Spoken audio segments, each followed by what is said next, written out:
Las Vegas Family Church once again. Thank you, Dr. Kim. Good morning, everyone. There's a beautiful picture here on the podium. Is that? Oh, it's like smiling at me. This whole family is smiling at me. So I feel like already the, happiness of the audience can keep me fresh. Yeah, so who likes public speaking? It's so fun.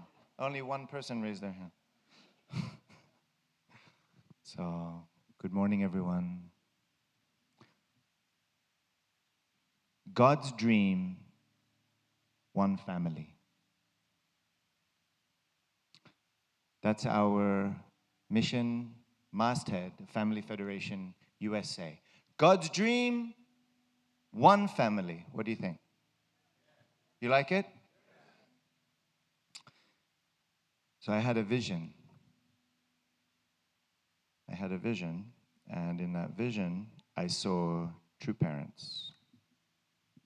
And true parents were, you can imagine this, if you close your eyes.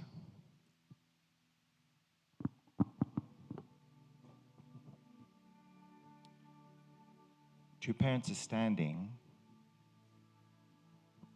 in the middle, in the midst of a garden.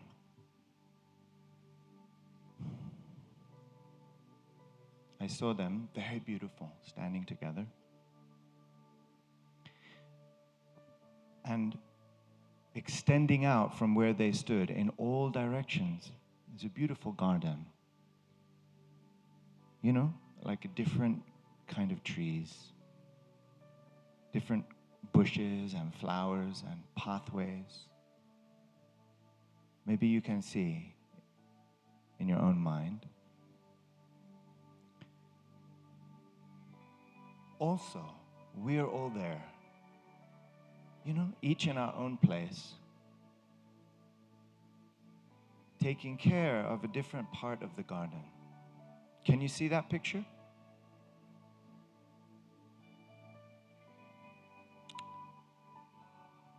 Yesterday I mentioned that Mother really wants us to grow in numbers. Mother really wants us to grow. How many brothers and sisters coming back home?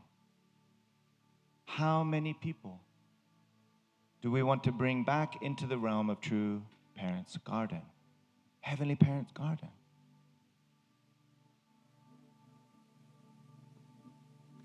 So I asked 400 people yesterday, who loves to witness? Yeah, 20 very courageous people raised their hand.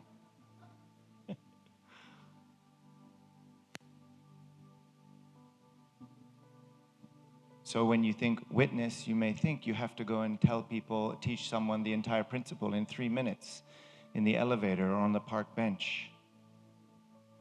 But sometimes it's difficult because you feel, well, I don't know if I understand this point. I still don't even really understand what true parents means. Or I'm not, even I like the ideal, but if I'm honest, I don't always see it in my own life. Or I don't see in my own family. I don't see in my own community everything perfect as it is written to be. So it becomes difficult. So I just asked everyone, please think about what it is that you are excited about. What part of God's ideal are you experiencing, even from time to time? James just mentioned to me, he gets excited about witnessing to ministers, to working with ministers. But everybody's different, right? So Reverend Hernandez, I was asking, what is the thing that excites you the most? And you have to really listen to that question, because some people will say, well, quite frankly, I don't know if I'm excited about anything that much. I didn't say super excited. I said most excited. More excited than what you're not excited about. So the lowest hanging fruit, what is it that you are proud about, that you are excited about, at least sometime, that's where we start. That's your part of this beautiful garden that you're taking care of. Even 3 little flowers. Like 3 little things, or even 1 thing. That's the vision I have. I can see true parents in the middle, and all of us extending outwards and expanding this realm of God's dream. One family. And so why I mention that is because if you research a little bit about what it really means to witness, at its core it means to tell others something sacred that you experienced, that you are excited about, that you are resonating with. And we would say, well, you know, you have to tell people, but you have to show people. But the truth is, if it's something that you're actually excited about, you're already naturally showing them, right, Reverend Hernandez? It doesn't have to be difficult. It doesn't have to be everything. You don't have to see the whole garden. You don't have to understand how it works. Because every bush, every flower, every tree is along a pathway, and every pathway in that sacred garden leads us to Heavenly Parent and True Parent. Because they made it. True Parents brought us back into the garden, guys. That's where we are. It's amazing.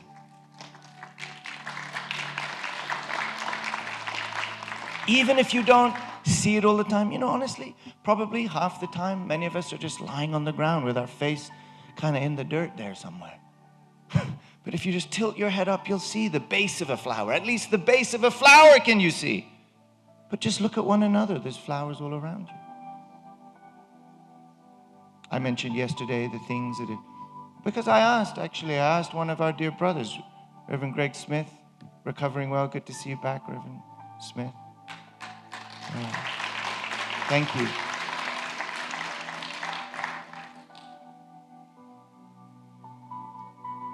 I asked him. Took him a long time to answer. His answer was eventually the youth.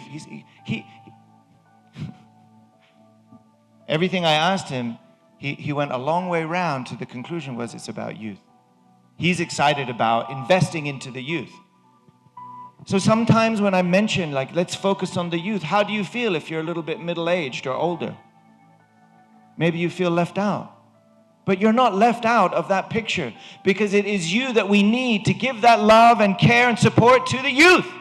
When we say focus on the youth, key term, key point, we.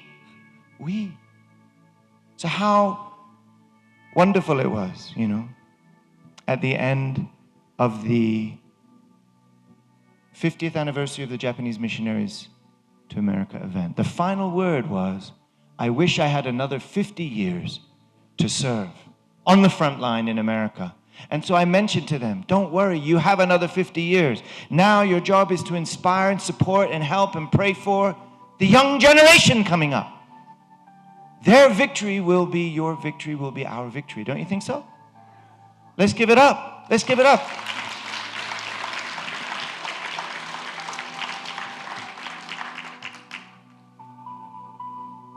We will witness because we can witness about what we're excited about. You just need to find that one thing and start there. How many of you have at least one thing that you are excited about that comes from Heavenly Parent and True Parents? Think about it.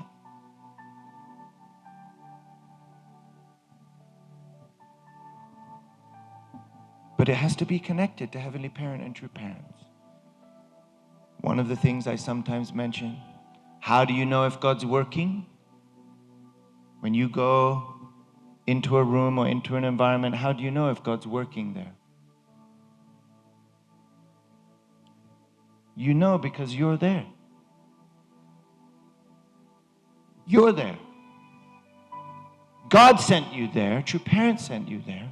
You may not have sincerely prayed about it that morning. Do you think God's sitting around waiting for you to pray? Providence is moving. We should be connected to God's dream, because each of these flowers, each of these aspects of the garden is resonating because of God, and it's a part of God's dream. But we haven't understood who True Mother is. This is a problem. I'm going to read a few words. Mother was recently here. I'm just going to select a few words to share with you today. People must know about the true nature of Heavenly Parent and Jesus and true parents. Heavenly Parent created nature in His image, and lastly, He created Adam and Eve, who would become humanity's ancestors. God created the garden and created our ancestors, created humanity. And you know, True Mother is mentioning here, I'll paraphrase, True Mother was mentioning about how God gave them the world.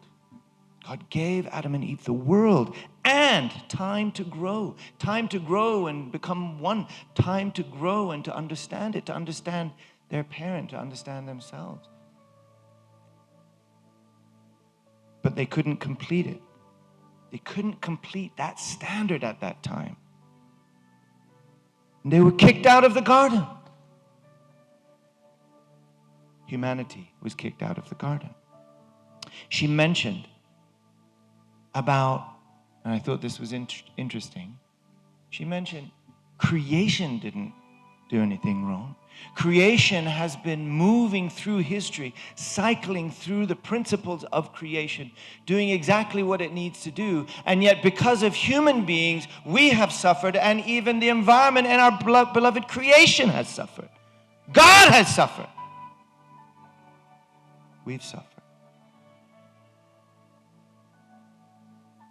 You know, it occurred to me, it took a long time, it took 50 years before it really occurred to me really simply. I was at the tail end of some conversation about some issue, some sort of tragedy or some drama or some issue, and I realized, it's always the same. It doesn't matter who or what or where or when. At the end of every problem is a human being. Nothing else.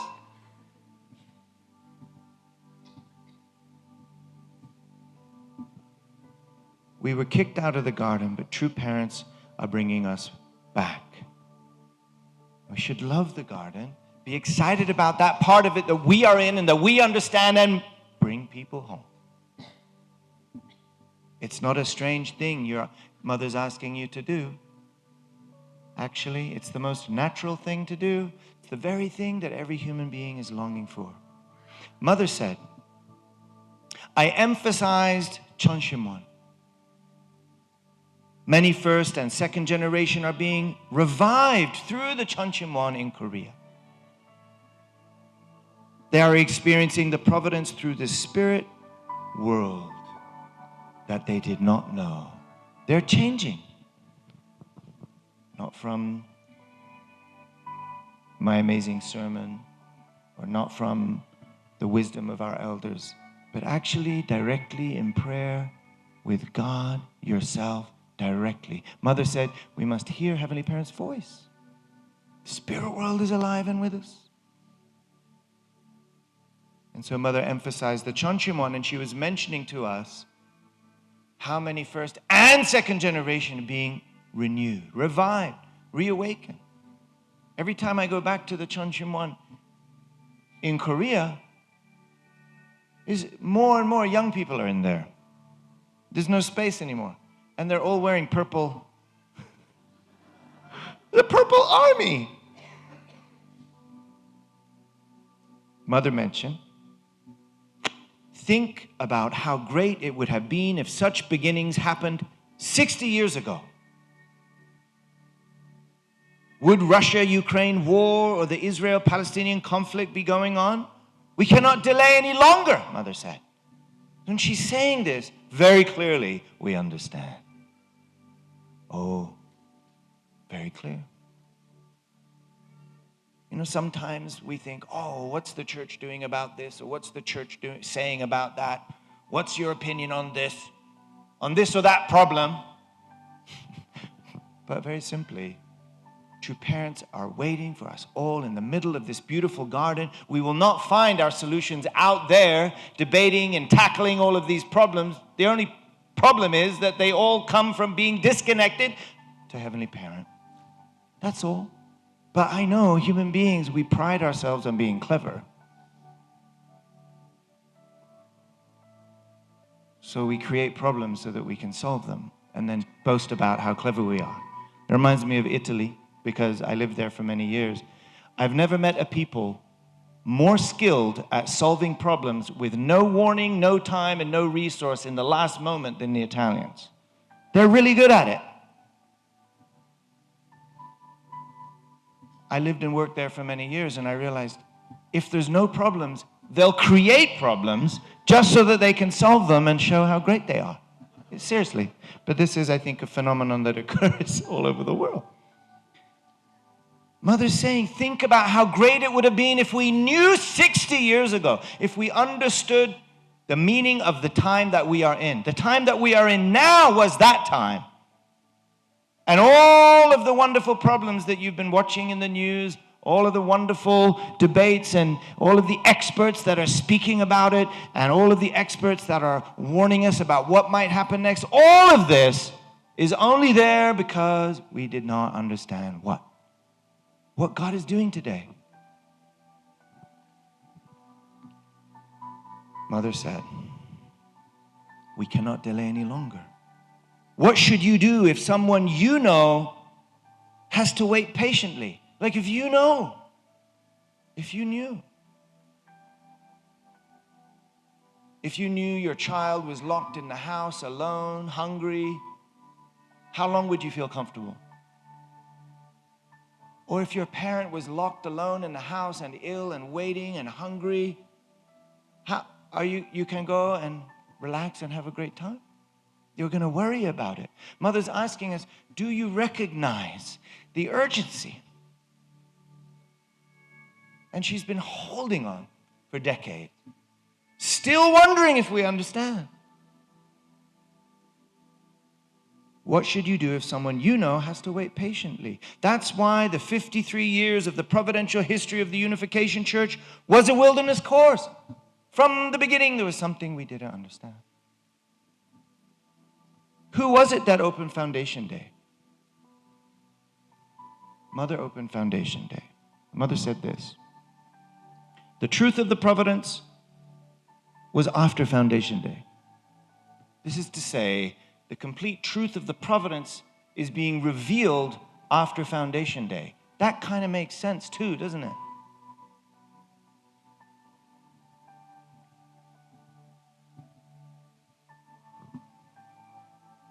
The providence was completed through the only begotten daughter. However,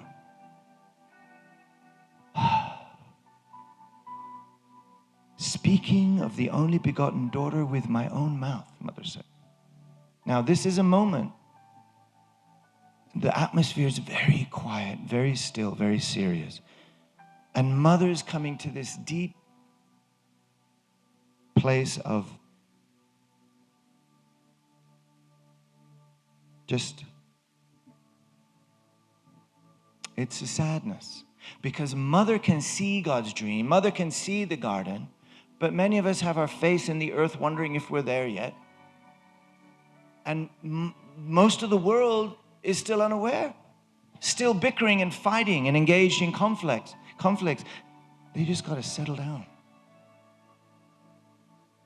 The Mother sees this. Can you imagine how desperate? I don't know, irritating, frustrating, angry, sad, pick your flavor. When you see it, and you see others not see it, even though it's the same thing right in front of us. So Mother's urgent and she's desperate. And as she's sharing these things with just a few people, all of whom have sat with Mother and heard these words so many times, and I'm sitting there and I'm wondering, why is it that Mother has to continue to repeatedly repeat herself about these very simple revelations? Because she doesn't feel our resonance yet. We are the people who should be standing up and jumping up and down in this garden. One dream, one family, shouting about it at every turn. That's our blessing. Mother even mentioned that the people who are educated in the past do not fully understand and say strange things. There are even leaders who have said strange things and written strange things. I mean, in every aspect of our body, there's something that has broken off and caused a pain for mother and father and God. So, Mother mentioned, I've waited for a very long time. I waited 53 years. Don't you think I've waited enough? I've waited 60 years. I'm over 80 years old now. I will need time to sort out my life on earth. Time. Definitely, I know. Even I really fail to resonate with the same sense of timetable that Mother has. This is a big problem.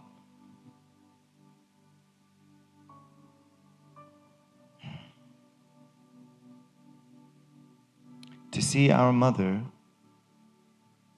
have to say things that should have already been clear decades ago, that should have not been argued over the last decade, and still have to say it with a sense of, do I have to keep saying this like that?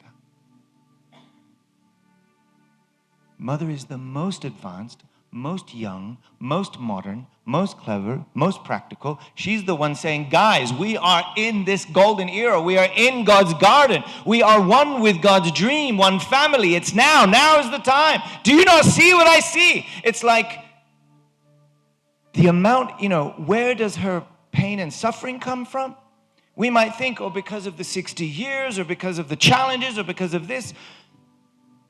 I would imagine that the majority of Mother's pressure comes from the corresponding energies between her awareness about how amazing Heavenly Parent is, how amazing we are, how amazing this time is, and exactly what we have before us as our potential. Seeing that, but having to work against my inertia, our inertia, history's inertia of just what? Not quite getting it. That's what's creating that dissonance, I think. You can relate, right? You can imagine. If we can connect to God's dream as one family, we will bring joy to God. We will bring joy to true parents. You will see it on True Mother's face. If she can feel that we are resonating with that idea, if we can see that dream and we resonate together with her at that level, don't you think she'll feel it? She'll feel it. And we are at some level, perhaps more than many, but don't you all agree there's more that we can do? And it's a good thing. It's a thing that you're going to want to feel.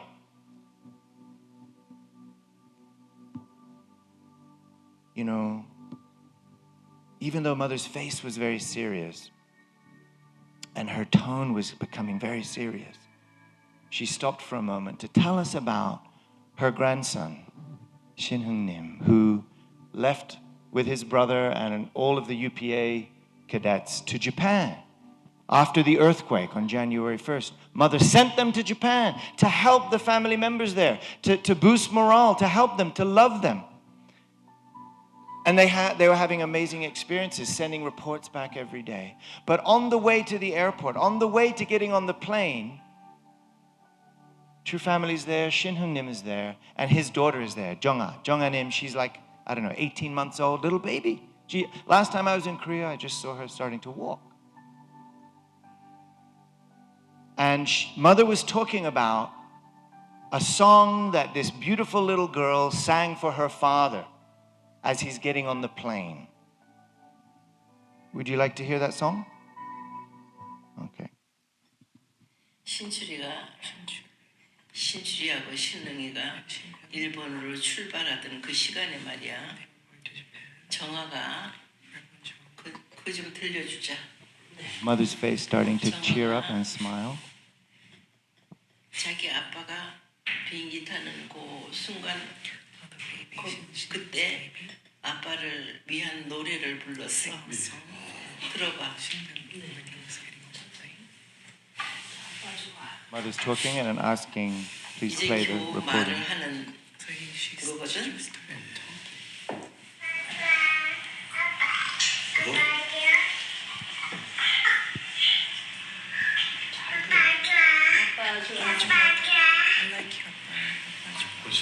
Appa 좋아, Appa. Papa, I like you.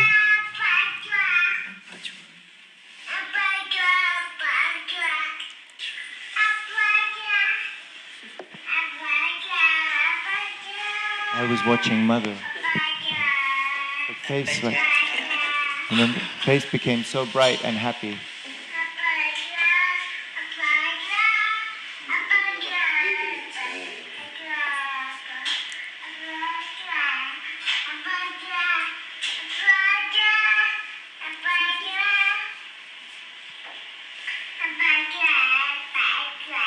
여봐. 아이고.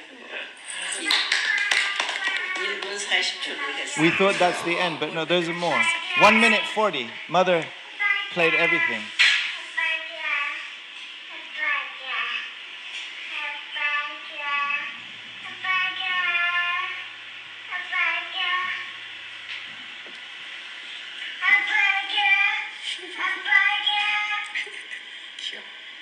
Hit.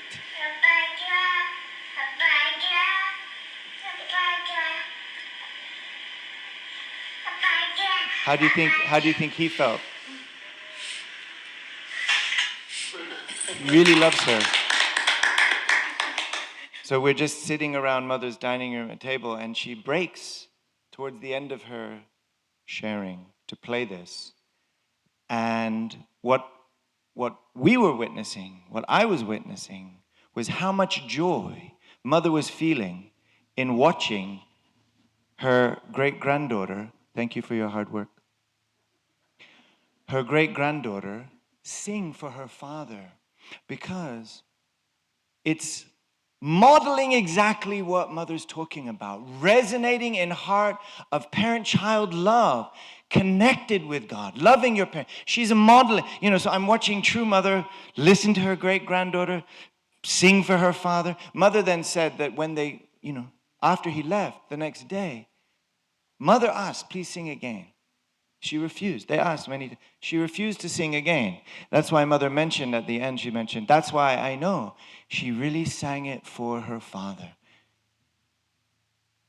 She sang it for her father. That one time, father's not there, don't need to sing. That pure, I gotta say, daughter's love is the most amazing. So, for father anyway. But Mother's witnessing us, and I felt what I was watching is Mother showing us the kind of heart we need to have, the song, the flower, the beauty in our own heart that's very naturally. When you see true parents in the middle of the garden, what do you see? Do you see them stiff and noble and you go there to bow? There's a part of your relationship with true parents that includes a deep respect and bowing to the first human beings that were able to anchor this position of true parents, the first time in human history, God's substantial representative. But don't you also want to, go fishing with Father? Maybe play soccer with Father, Justin? Wrestle with Father? Nudge him in the ribs and say, hey, Dad, What about Mother? Don't you want to also hug Mother? Or ask Mother to cook you your favorite meal? That kind of heart, don't you have some there in your heart? Or don't you want to make your parents happy? You want to bring them the things that make them smile? What is your parent-child? What is your ideal parent-child relationship? That's what we're trying to model with true parents. Isn't it? So I want to conclude by reading a short letter that a second-generation sister sent me. And she sent it in response to some of this content that I shared with her at a leaders meeting. She said, "Hi, Reverend Dunkley. I hope this email finds you well. First, I would like to express my gratitude for your filial heart to Mother. You understood her heart, and you shared it with us, with no fear. During the workshop, I was deeply moved by the second content that you shared on Mother's heart. She was talking about Father's first son and leading with spirit and truth. She's referring to some of the content that I was sharing with them. This content really moved my heart, and I stood up to share. She gave her reflection but she couldn't speak. She was just crying. Everybody's encouraging her, go, you can. So that's why she's sending this letter. She said, I stood up to share, but my biggest limitation is the struggle to think when I'm crying. What was truly in my heart that made my chest heave in pain was that Mother has been doing this alone for so many years. I felt like she's surrounded by so much loneliness. And I was happy that her granddaughter brings her joy. I've been reading and experimenting on the power of the subconscious mind and the universal laws of manifestation and how God created the universe for our sake. And when praying at the Chonshimwan, I asked God, if the universe can manifest our desires into reality, if the universe can manifest my desires into reality, then why hasn't God's dream and Mother's dream been manifested? Especially because this desire has been within their hearts for years, focused. Very interesting question she's asking. Why is it that if even we can manifest into our lives with the universal power of manifestation of what it is you're focusing on, then why our great heavenly parent and even true parents cannot manifest a single-minded dream over thousands of years? She got an answer. She said, the immediate response I received was that there are not enough people who believe in God's dream. There are not enough people who believe in Mother's dream, even the members. Based on my understanding of the readings and experiments that I've been doing on the subconscious mind and universal energy, the common base for anything to manifest into reality is desire and belief. If you desire it and you believe it, it will come to pass. Therefore, I realized even within myself that as much as some of us hear and understand the urgency in Mother's heart, we do not believe it well enough. We do not believe it well enough for it to become our desire as well. Is it our desire? Do we see it? Do we believe it? Do we want it? Do we want it?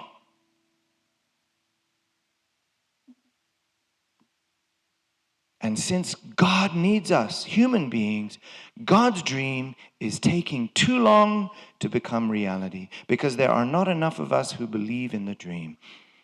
Nor do we desire it enough for the universal energy to manifest into reality. To manifest it into reality. This is a very interesting reflection from this young sister. I'm not sure why I'm sending this, so I'm just following my heart. However, a deeper part of me also wants to thank you for guiding the American members toward Heavenly Parent, for hearing Mother's heart, and for not saving face. Some of the stuff Mother's asking us to do is difficult. We have to be ready to change. Please keep guiding the American members toward Mother's heart to the point where we can own her dreams and desires. We've got your back 100%, and we're moving with your leadership and guidance sincerely. It's precious reflection, isn't it? I responded to her just to say thank you so much. It's a gift. It's a very simple concept and a gift.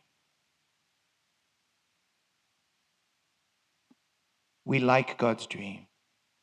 Do we believe it? Do we want it? At least let's focus on the part that we can see and we can believe and we do desire and expand from there. Aju? Do we believe? Do we believe in God's dream? Yeah. We really got to pray about this and meditate on this and act on this. I want to introduce you to Cooper. Cooper is a beautiful golden retriever. I met him this morning. I was walking around the neighborhood just as the sun's coming up, and there was a lady, a senior lady, with a big rope tied to a dog. This dog was huge, beautiful, golden wavy hair. Beautiful golden retriever. And I saw from a block away, and as she saw me coming, I saw the lady kind of move to the side and position herself to protect me from the dog. But when I looked at the dog, I can see from a block away, he's a friendly dog. And I love dogs. So as I'm getting closer and she's edging more and more towards the wall, I'm gauging, it's like, well, I want to say hi to my buddy, but it seems like this lady's getting a little bit freaked out. So I start to move closer and I say, good morning, morning. Nice, beautiful dog. Yeah, oh, but he's confused. He just thinks everyone's his friend.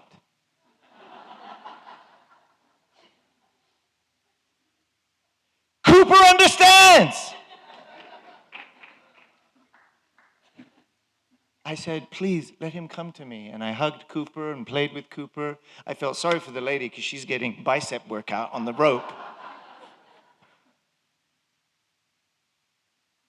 But God told me, see, Demian, you know, that dog is a special animal in this realm. If they haven't been abused, that's their natural energy. They just think everyone's their friend. That's the truth. Everyone is their friend. We are all one another's friends. It's like there's a lot we can learn from Cooper. Aju? I know there's dangers. I know there's things that have happened in the past. I know there's even people among us who we may have like hurt one another occasionally. We're figuring out 6,000 years of human history. Let's forgive one another, cut each other some slack.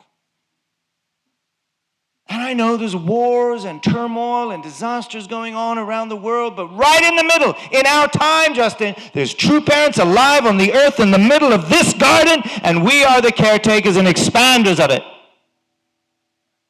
It is God's dream, one family. We're bringing everyone back home. We're bringing everyone back home. So let us get excited about sharing at least that part of the garden where we know and we can guide people, because every place in that garden, the pathway will lead to Heavenly Parent and true parents. Aju? So guys, let's be like Cooper and welcome everyone back home. One family under God means God's dream. One family. Aju.